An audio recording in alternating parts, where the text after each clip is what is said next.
public meltdowns. Don't f***ing touch me! Caught on tape. That's okay? Why'd you unleash? I just snapped and had enough.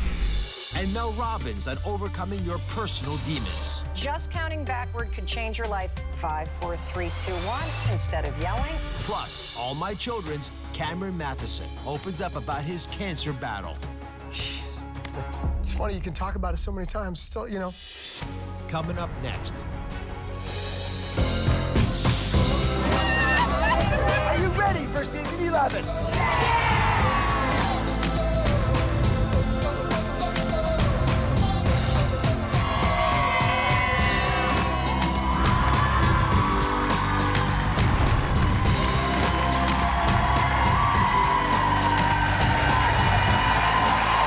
If you have been watching the news or your social media feed, then you'd agree it feels like humans are being caught behaving badly more often these days. You all see that, right? Weird things happening with weird people doing things they shouldn't do. Well, today, we're going behind the caught on tape videos to find out what's really going on when people have public meltdowns. I swear if we don't land! Humans behaving badly. It feels like an epidemic on airplanes, in parking lots, and convenience stores. No place is exempt from tantrums and meltdowns caught on tape. On a flight to Sacramento, this woman threatened to kill everybody on the airplane after flight attendants told her not to smoke in the cabin bathroom. I will kill everybody on this plane! She was arrested at the gate and charged with making criminal threats. And watch this. A woman vandalized a Tesla by keying it as she walked through the parking lot. Maybe she was jealous. Ironically, she was caught by the Tesla's own cameras. Take a look at this woman. She walked casually into a New Jersey convenience store and destroyed the place, knocking and throwing items from the shelves onto the floor. And then even tried to pay for her item, leaving fellow customers baffled, wondering what would cause someone to act like this. And then there's Chris Morgan, who became the poster child for angry outbursts after he unleashed in a Long Island bagel store. That's okay? Freaking out over how women treat short men. Women in general have said it on dating sites. You think I'm making that up? Dubbed Angry Bagel Man from Long Island, the video of his freakout has millions of views. Go ahead and attack me, Jake. Oh my God. In a daytime exclusive, Chris, the man in that video, joins us. So you become the face of angry public outbursts. I guess so. Walk me through what happened there. Why did you unleash? Well, there were things that were leading up to that day. I had lost a $900 cleaning account. I had my own cleaning company, and they did it very wrong, never informed me. I purchased a van that I only had for 4 months. I spent about $5,000, and then when it was time to get inspected, I think it was a Storm Sandy van, the whole bottom was rusted. I had to get rid of that. And then there were 2 other incidences in stores before the bagel day where, you know, just asking me stupid questions about my height at like 4 in the morning, just trying to get breakfast. And it just led up and built up, and I just snapped and had enough. So. All right, so you snapped, in your words. On that day, yeah, on July 10th, correct. So you're being called the Angry Bagel Boss. You have a Twitter feed, a T-shirt that you sell saying that. Is that how you want to be known, as the Angry Bagel Boss? Not necessarily, but you know, usually when one thing happens, they just label you as that. You admit that that was bad behavior? Have you gone out and sought anger management classes? Well, I used to go to therapy years ago. I remember my therapist told me that, because I asked him, I said, is there any medicine that could totally calm you down? He says, it only goes so far. And he even said, you know, I don't blame you on certain things, that it's just natural that eventually, when a lot of things happen to certain people, it's just natural to let it out, and they just lose it, you know, so. When I watch that video, I see a man in pain. Absolutely. Are you in pain all the time? A lot of the times, yeah. Yeah, and it pisses me off how shallow people are in Long Island. It makes me sick, and I'm tired of it. Absolutely tired of it. The amount of games that, you know, they play, you know. I'm not saying all women are bad. There's good out there, but I think it's getting harder to find, and I think a majority of them are just, they're just looking for the typical tall, muscular, or with money and all that kind of stuff. And I think a lot of the media and all these previous shows had a lot to do with that, had a heavy influence on their mentality. And because of it, it's unrealistic, and they're waiting and waiting for something that's not going to come along. If it does for them, God bless them. But, you know, it's like people that are not in their favor or their top pick can have all these good qualities and that many bad, and that's all they focus on. And because of that, you're disqualified. See, I disagree. I know a lot of women who would love to be with someone who would love them. And they're lonely. And they're good folks. But does it bother you that the outburst that we see there makes people feel less safe? Yeah, it does, and I you know, looking back, and I understand their apprehension, and you know, but at the same time, it's like, again, I don't want to be labeled something like that. I mean, it was a brief thing, you know, and it's kind of unfair because, you know, people don't really know who I am fully. That, you know, I'm a great guy, you know, and it's just a lot of stuff built up, and again, I just had enough, and you know, you know, I've gone on a lot of, you know, some dates, and they tell me they like me, and then they ghost me, or they'll just flat out tell me, and you know, but they act like they really like you, and that's been my experiences at least for 8 to 10 years on these sites alone, Chris, or in public. You're never going to be able to change everybody. You definitely can't change most people, but you can change yourself. I know. That's the one variable you control. I try, and I've heard this from a lot of people, but it's easier said than done when you're walking in my shoes. It really is, and I try. I don't think I don't, but. You know, I have good days. I have bad days, like everybody else. But well, let's talk about being in your shoes. Were you surprised that you triggered someone in that store who jumped you and flattened you? Someone could have gotten hurt. No, I don't regret any of that at all. I was just speaking my mind, and for a guy who is twice my size, I just consider him to be a useless bully. And I'm convinced that they do it because I'm shorter. They wouldn't do it to a guy their height or bigger. People just poke at you and poke at you, you know. And hey, I'm human, you know. I get angry like everybody does. I get happy when everybody does. But you're embracing the anger mantra. You're celebrating the fact that you're the angry bagel boss. Sometimes yeah, sometimes no, depending on my mood. If I vent, it makes me feel better. As the saying goes, let the truth set you free. I don't think that's your truth, Chris. Look, we got a choice in the world, all of us. It's a power of one. You're going to bring light to the world, you're going to bring darkness to the world. When I watched that video in the bagel shop, a bunch of people just trying to get through their day, many of them have aches and pains you have no idea about. It might be as severe as yours. And I can never possibly truly understand your pain, but I get that you're in pain. Right. That's loud and clear. I hear that on the stage right now. Right. But you did not bring light to the world when you were saying those things. I disagree with you. And I think the world today needs more of people like me. No, that's not true. Yelling the way you did, that anger outburst, it has a viral effect, literally, right? It's like a bacteria. Listen, here's the reality. What happens when you get angry, and we've all been there, is you do something you wish you hadn't done. So then, because we're smart, we got to rationalize what we did, which means we got to change what really happened in our mind so that it makes it acceptable we acted that way. That's what happens. You probably did that in your mind right now about what happened that day in the bagel shop. I mean, I thought of that on and off. You know, I'm like, well, maybe I shouldn't, but I don't think anybody has the audacity to judge me at all from one video, period. So let me be a doctor for a second. Sure. I would normally say, you know, count to 3, but you won't do that. So how about count to 2 before you yell?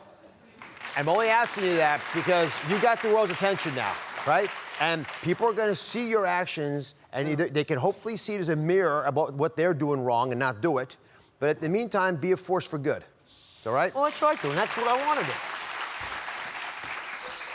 After the show, bagel boss guy Chris Morgan had a stroke, and we're told he is recovering. We wish him well and hope that he can find a path to all-around healing. Jodi Arias, guilty of killing her boyfriend. He stabs him 27 times. Now, his best friend speaks out. I didn't see it coming. I don't think Travis did either. Plus, he grabbed my hand and wouldn't let go. An abduction caught on tape. I don't think many would have survived under his control. She's here revealing her ordeal.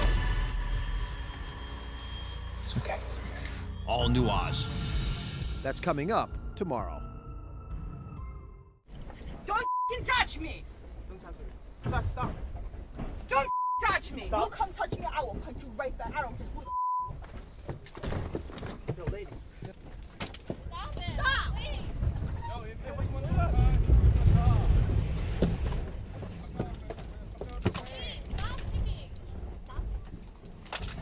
Yo, what are you doing? No, she's hitting me in the butt. I'm not gonna let her. Please put that girl down. Lady, what's your problem? Just...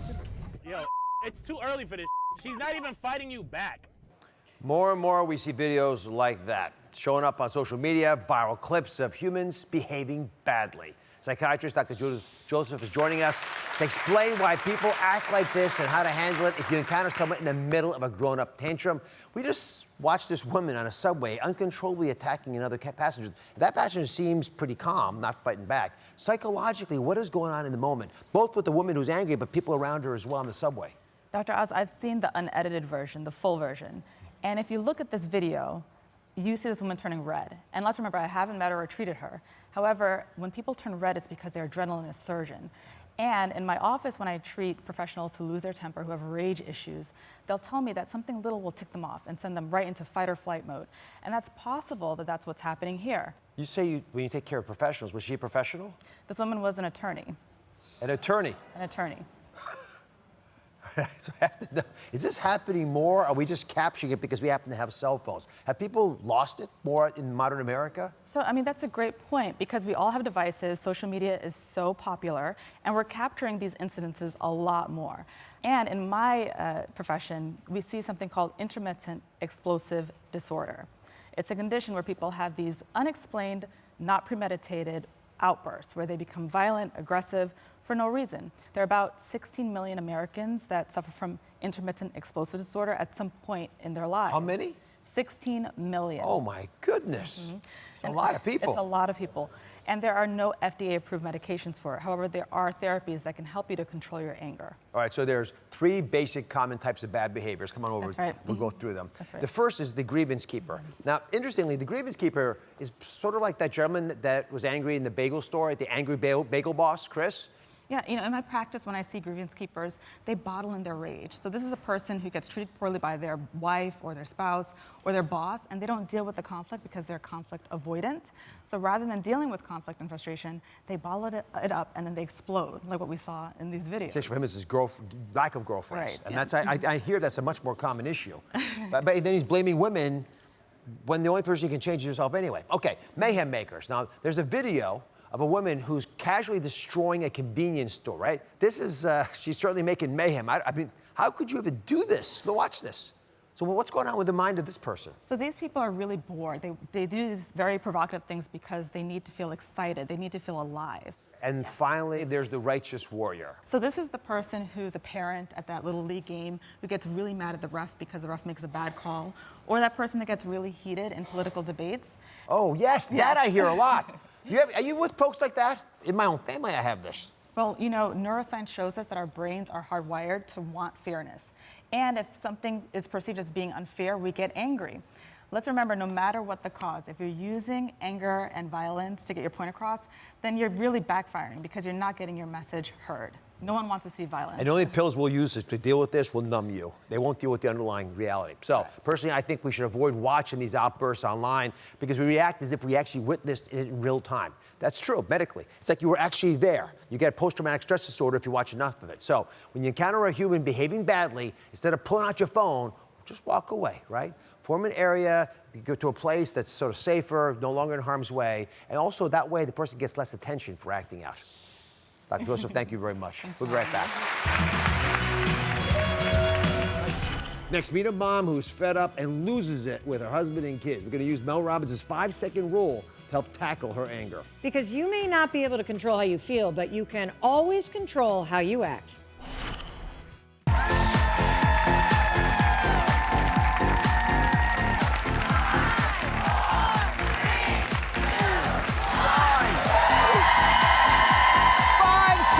That's it. 5 seconds is what my next guest says is all you need to start making your biggest life goals a reality.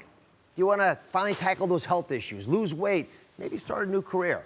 or have a better relationship with your family? Well, Mel Robbins says she can get you started in 5 seconds flat. Take a look.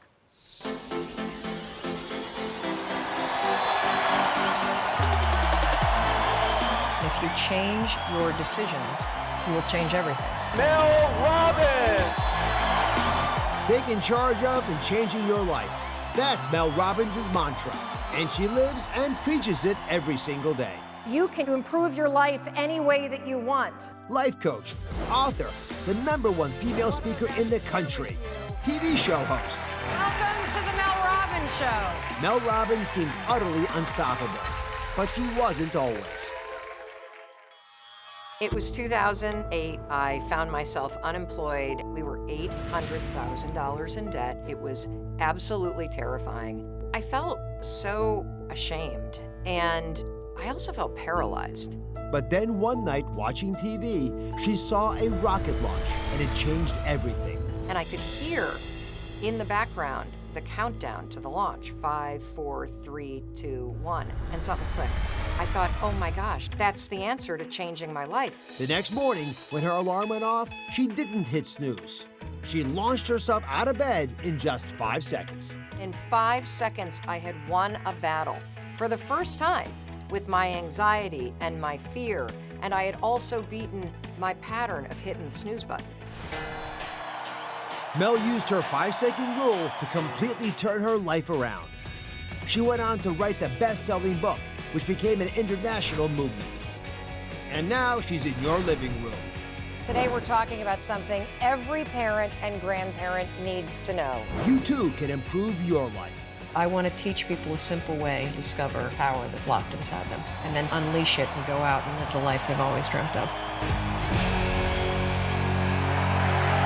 Please welcome best-selling author and host of the new talk show, The Mel Robbins Show, Mel Robbins.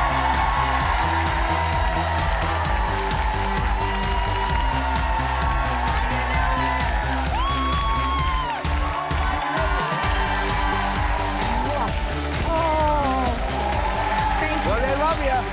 Hi, everybody! Thank you. Oh, my goodness. So I had been watching your show, which is absolutely spectacular, and you're doing something that is incredibly difficult. You're getting folks to have that light bulb moment right there live on the stage. How do you make that possible? I mean, having been 11 years down the road on this deal, it's really difficult. Well, I think my success comes because I earned it the hard way. Life tested me. And that's how I earned my expertise. I mean, I struggled with anxiety for 2 decades, postpartum depression. As you just saw in that video, just 11 years ago, I was unemployed, facing bankruptcy, drinking my problems away, and unable to get out of bed. And I had to sort my own self out. And in order to do that, I had to break the mental patterns and the behavior patterns that were holding me back. And it's in doing that for myself, I've been able to teach millions of other people how to do it. Well, interestingly, if I look at your whole story, you're right where so many folks are right now. But in different phases of your life, you've touched them all, which I think gives you real authenticity to speak to this. As you try to make interventions come alive for people, real change, what surprised you the most? I think what surprises me the most, Dr. Oz, is how many people are hurting and how stuck so many people feel, and how it's the same patterns over and over and over again that keep us all stuck, whether it's patterns around self-doubt or patterns around feeling unworthy. And your genius is in taking complex topics that are so hard for the rest of us to understand and making them super accessible to people so that they can change the course of their lives by making healthier choices. I want to do the same thing when it comes to how you talk to yourself. And so it's been surprising how many people are stuck, but it's also been surprising, and I know you see this too, how when you show somebody the pattern that they're in, how fast they can change. Isn't that beautiful? Yes, it's a privilege. A lot of your insights are powerful because you can sit back and in a minute grasp them. So the 5-second roll, and I saw that rocket ship take off in your mind on that little video piece. What did that symbolize to you when you finally had that epiphany, that breakthrough moment? Well, the breakthrough moment and the rocket, you know, if you think about it, a rocket leaves the ground in 5 seconds. It's that fast. And what I realized in that moment is that there's a 5-second window that defines your whole life. There's a 5-second moment where you know what to do, but then you start thinking about it. And it's in that thinking window that in 5 seconds, your anxiety comes in, your self-doubt comes in, every excuse comes in. And just the simple act of counting backwards, 5, 4, 3, 2, 1, closes the window between thinking about it and doing it. And that is where all change happens, in that 5-second window. So if someone at home right now is where you were 11 years ago. Oh, God. Struggling, right? And they want to change something in their lives. What's the first step? So the first step, and you talk about this a lot, identify what you want to change. So do you want to get out of bed and not lie there and think about all your problems and feel depressed? Do you want to get to the gym? Do you want to make the healthy choices he's teaching you to make every single day on this show? So identify what is the change that you want to make in the pattern. And then when it comes time to do it, you're going to use the 5-second rule. So let's say get to the gym. You know you need to go. You're going to go today. It's at 5 o'clock. 5 o'clock rolls around. You're tired. You're looking at yourself. You don't feel like it. I don't want to. Clothes don't fit. Yeah, clothes don't fit. I don't know what to. 5, 4, 3, 2, 1. Shut up, brain, and go. That is what will make the difference, period. Count backwards. It sounds stupid. I'm telling you, it sounds so stupid that just counting backward could change your life. I know you love science. This has hard science behind it. It is classified as a starting ritual. A starting ritual and habit research, as you know, is a tool that you can use to outsmart your own brain. Yeah, for a lot of folks, the most dangerous place they can be is in their head. Absolutely. We don't need to know where you live in terms of your address to know where you live, because we're all up here. And I think if we were to put a speaker on your head and broadcast the garbage you say to yourself, you wouldn't be sitting here at the Dr. Oz show. You'd be locked up somewhere. And yet you talk to yourself like that all day. And I'm on a mission to teach you that you don't have to talk to yourself like that. You can choose what you think about. All right, so one thing a lot of folks are worried about is their addiction to anger, especially in today's society. So you're about to hear from a mother who says she's sick and tired of yelling at her family. She wants to stop, but she's having a tough time about it. And she's here for Mel to help. Take a look. Sanaya! Sanaya, get up! Sanaya, get up! It's late! I will go in there 3, 4 times to wake this baby up. You gotta get up, let's go. By the 3rd time, I've lost it. So maybe come back in here tonight. I'm dead serious. I'm a loving mom of 3 beautiful children who I love dearly. Kehlani's 15, Sayara's 13, Sanaya's 12, and I'm married to my wonderful husband. Love them all dearly, but they drive me insane. From the moment I get up in the morning, it starts. I've already asked you to clean your room 3 times. Get up here now. With Sayara, she's obsessed with her phone. We have very clear rules in the household that the phones have to be handed in by bedtime, literally handed in to a parent. And so for her, that's 9 p.m. Give me the phone. Okay, I'm sorry. It's hard to come home from work having to cook and having to not only clean but also pick up after other people. I have high blood pressure, and so getting frustrated and angry regularly is not good for me. When I yell or lose my patience with them, you know, I do reflect afterwards and I do feel bad, so I definitely would love some help. Hazel standing by. She's here because she's ready to change. Can she actually do that today? Absolutely, and you're going to see it happen live. All right, next up, a Mel Robbins anger intervention you can't miss. Plus, if you want to feel less angry, Mel's a trick that can stop a yelling fit before it starts, so stick around.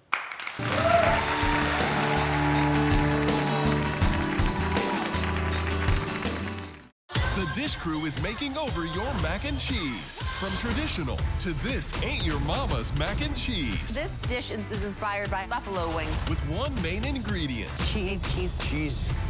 That's coming up on Wednesday. Sanaya!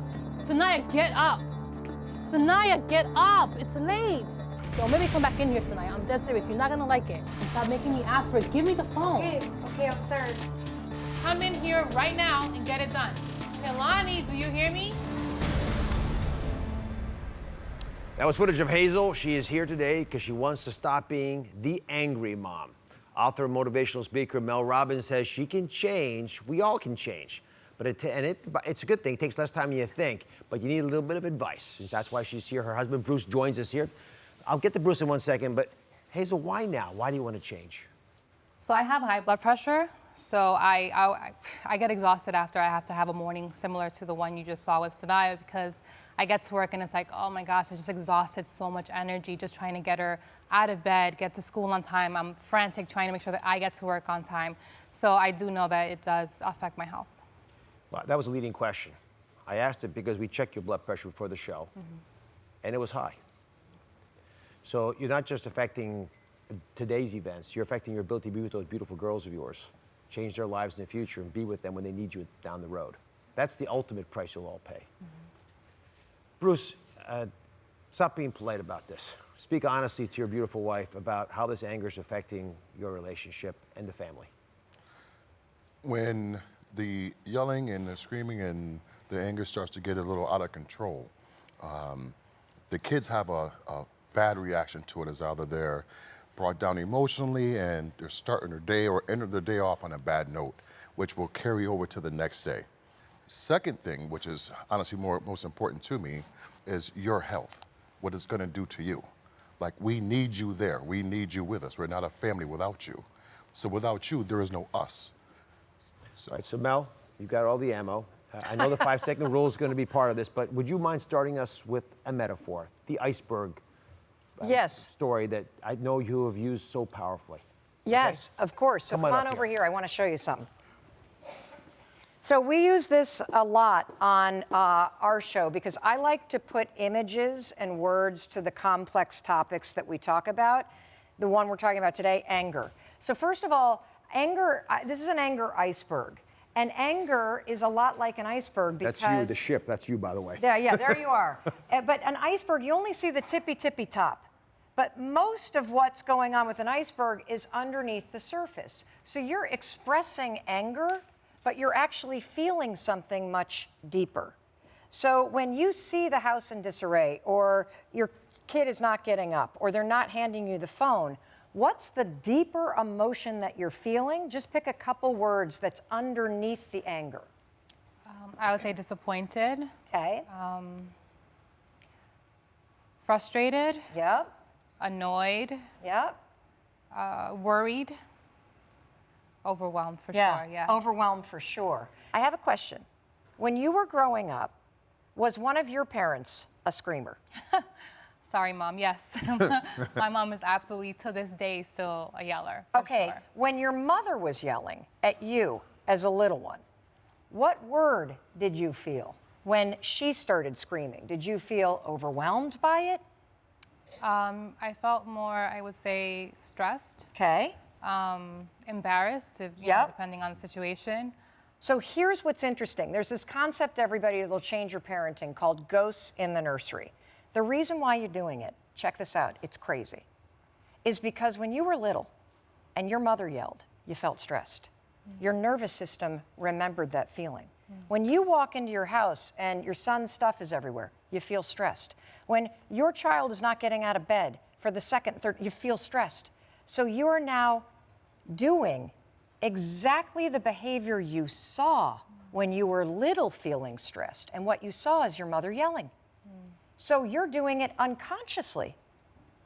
That's a pattern, right? And so here's what you're going to do to break the pattern. Come sit down, because I want you to process this, and I want your beautiful husband to be part of this consequence. So here's what's happening. You get stressed, so you naturally repeat the pattern you saw as a kid, which was yelling. That's why you have no control over it. So now what you're going to do is very simple. When you start to feel stressed, you're going to use the 5-second rule, 5, 4, 3, 2, 1, to interrupt feeling stressed and what you've matched it with, which is yelling. Counting backwards, let's do it together. 5, 4, 3, 2, 1. It gives you a moment where you settle your body, and now you can walk in that bedroom and you can calmly say, hey, you're going to miss the bus. You got to get going, instead of screaming. So do you think you can use Mel's 5-second rule and this iceberg metaphor to make a change in your life? Absolutely, definitely. You'll implement it when you get home. Yes. And you'll audit it for us, Bruce. Thanks for sharing the story. Listen, I want you all to learn more about what Mel's talking about. So everyone in the audience, right, we got the 5-second rule. It's 224 pages. We have one page for every member of the audience. One page? Oh, come on, Dr. Oz. We can do better than that. All right, you're all going home with a copy of Mel's book, The 5-Second Rule. It has sold more than 1 million copies, translated to 36 languages. Thank you very much. Appreciate it. Thank you. Listen, you can see Mel in action like she was today and so much more. Tune in to the Mel Robbins Show. You see it right there. It's on every single weekday. Check your local listings. We'll be right back.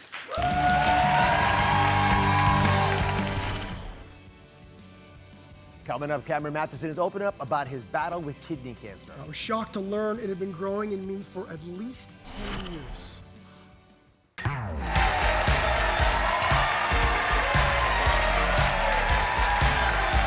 When All My Children alum and Home and Family host Cameron Mathison revealed he had kidney cancer, the shocking news made headlines all over the world.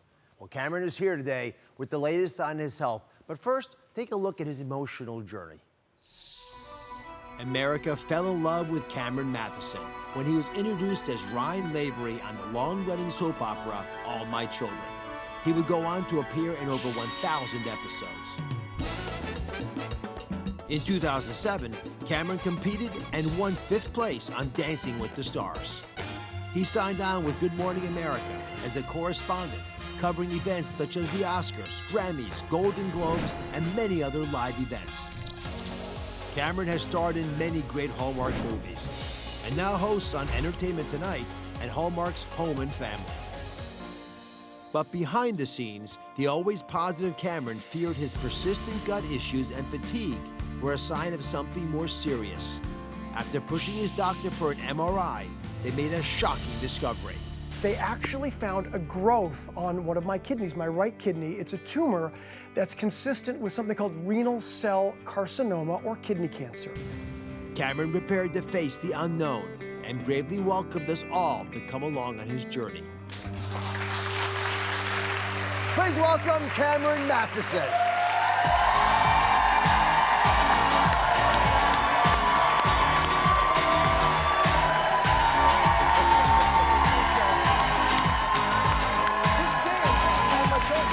I know. Good to see you. You look wonderful. Thank you for having me. Thank you so much. Actually, Cameron, go ahead and share with them the insight, the deja vu you just had. I just had such a deja vu. This stage was home to All My Children for many years, and for me, 14 years. Yeah. My dressing room right down from yours. So this has been, and just watching that and sort of reliving got me emotional. Like it's important to remember. It's important to remember what that felt like in that moment. So thank you. No, God bless you for opinion. Yeah. We were all holding our breath when we heard the diagnosis. And just to focus on the reality, you had this operation less than 3 months ago. That's right, yeah. You're walking out on the stage here. You're back to work. I mean, how are you feeling?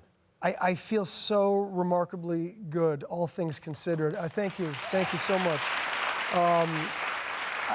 Energy levels and strength and things like that are coming back slowly, but in the grand scheme of things, I really feel very much like myself again, which is sort of astounding considering, like you say, it was about, I think, 9.5 weeks ago, I was on the operating room table, so it's crazy to me. Well, it gets back to the issue of reading your body, which is, I think, fundamental to why you're going to live a long and natural life as opposed to what was going to happen. So let's go back to the beginning of the saga as you found out about it. Right. You're out there minding your own business. You get a phone call with your doctor's number on it.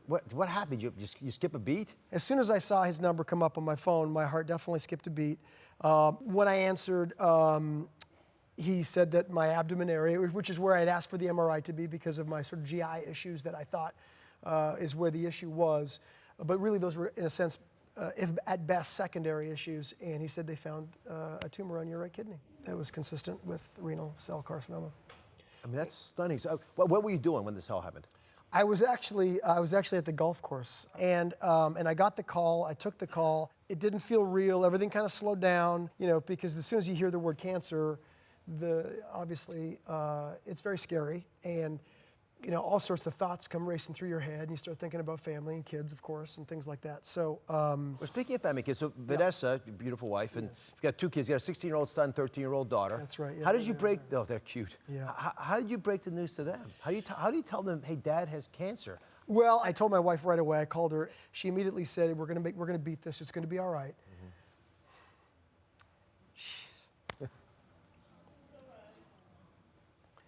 It's funny, you can talk about it so many times. Still, you know, happened on the phone with your producers as well. Anyway, and then I wanted to make sure that I waited a few days. I had a little bit more information before I told the kids. So just to get everyone up to speed, Yep. your tumor was about the size of this golf ball that you'd been hitting only seconds earlier, right? That's about right. Anyway, your kidney is about the size of your fist. So Cameron, everyone's fist is a little different. So if your kidney's that size, you've got a tumor lying on top of it. But there's a problem with this tumor because the kidneys are the most vascular organ. 20% of your blood, every time your heart pumps, 20% of the blood goes to the kidneys. Wow. So there's a lot of blood going by that cancer, which can take those tumor cells in a lot of bad places.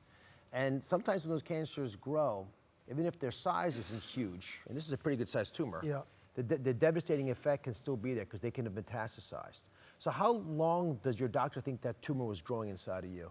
Likely it was within the range, of course, a lot of, you know, plus or minus 8 to 12 years it had been growing on my kidney, So just take a step back. You've been concerned about something not being right. Yes. Doctors like me, and I know what it's like to be on the other side, can't find anything that's obviously wrong. I mean, look at you, right? So we're not taking those symptoms as seriously as maybe we would have if there was something else going on. You're pushing, saying there's nothing, you know, there's something not right here. You got to do something. Right. Do you look back and say, thank goodness I put my hand up? Absolutely. I mean, 100%. It literally just, it wakes me up out of sleep sometimes if I just think about how unbelievably fortunate I was to make sure that I made the call to get the MRI that time, to really just kind of insist upon it. So not everyone needs an MRI scan, but listen to your body because there's often something we can do to kick the tire, so to speak. Right. So coming up, never before seen images of Cameron's tumor. Plus, we're going to reveal the kidney cancer warning signs that you need to know about. Stay with us.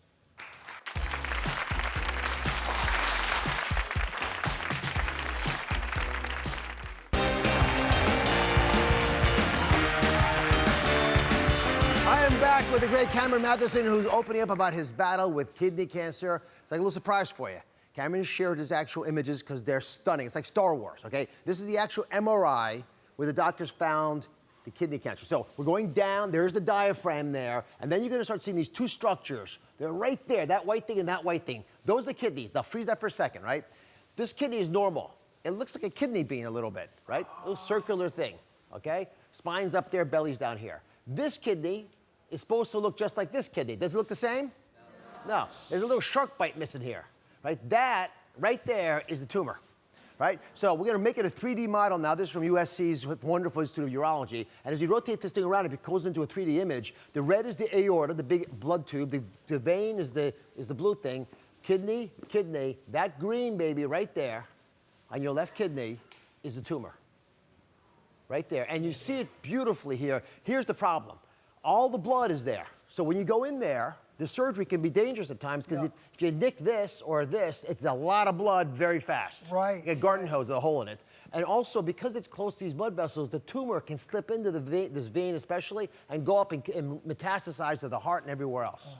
So you're lucky. I don't know how else to say it. I've operated on people with your disease, but what you used to have, your tumor, where it was caught later. And I'm a heart surgeon. The reason I operated was I had to stop the heart to take the tumor out of the heart. So I brought you a little gift because you're kind enough to give us the gift of your story. Yeah. Here's some purple gloves. Oh, gee, thanks. It's the least I could do, literally. All right. So I don't know if you've ever held kidneys in your hands before. I have not. I have not. I've never held kidneys. No. This is the first for everybody. So don't hold them like you hold a golf club. You have to be gentle with them. Okay, I got you. I know you're a little bit more used to that. Try to glove you up. Okay. So if you just hold these, here's the big tube. The red tube that I was in the image is this thing here. Okay. These are real kidneys. Real kidneys. There's the bladder here. Wow. Right. The kidney stones get stuck in these structures here. These are the ureters. So this is going down, but this is up. Right. Okay. The head's up here, legs down here. That's the bladder. Gotcha. Okay. And these kidneys, if you just open them up a little bit, you'll see there's an interesting structure on the inside, but they're beautiful, healthy. This is the normal color of a kidney. Lots of stuff in there for the blood to pass through because the kidneys filter your blood. But there's lots of cells in there. So if any one of those cells turns cancerous, you end up with this. Now, this is a normal kidney on the outside. Yeah. But you see this little lump there? Yeah. And if I flip it over, you'll notice that this normal kidney here is being pushed out of the way by this big circular mass. Yes, I see This is that. bigger than your cancer was, but not by a lot. So go ahead and hold that. And you notice that cancer is fragile. See how it's already cracking? Yeah. It's not well built the way a normal kidney is. And this cancer is looking for one big opportunity. How do I, because they're sociopathic, how do I squeeze the kidney out of the way and spread beyond the kidney? Which is what your doctors were most concerned about. Where your version of this is in a bucket. That's right. In the hospital, which is a really nice place for it to be. That's exactly right. Much better in a bucket outside my body than inside, that's for sure.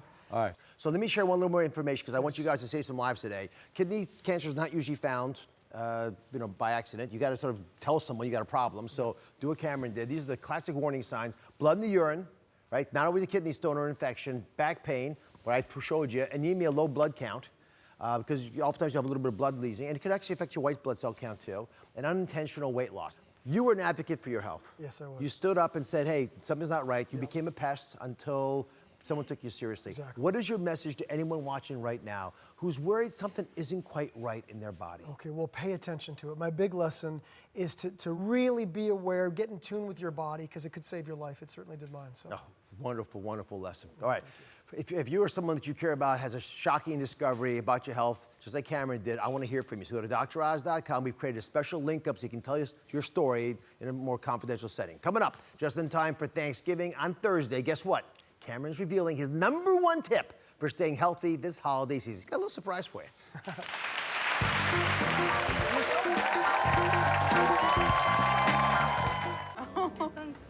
Yes. Whoa! This was a huge mistake. Oh, man. Thank you. I don't even know where to start. First, eat half the whipped cream. Okay.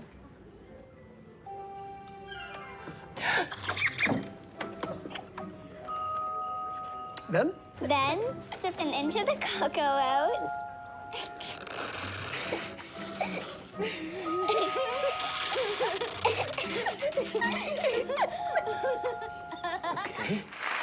That was a sneak peek of The Christmas Club starring Cameron Mathison, which premieres on Hallmark Channels this Wednesday night at 8 p.m. Eastern. That was a very important scene and movie for you. It was. I came out sort of being mindful. I'm like, I've got to pay attention to the little things. Well, you'll be especially grateful for life this Christmas. Yeah, Good exactly. for you. It's like a second Number one tip for all of us. I would have to say, for me anyway, is to plan. Have a plan going into the holidays. Be easy on yourself so that you're able to enjoy and don't beat yourself up. Be patient. It's been wonderful having you on. Thank you for having me. You're welcome. Watch The Christmas Club this Wednesday night. You can also see Cameron host Hallmark's Home and Family weekday mornings. Check your local listings. Remember, everybody, the power of change lies in the power of you. One person, one voice, speaking the truth. We'll see you next time.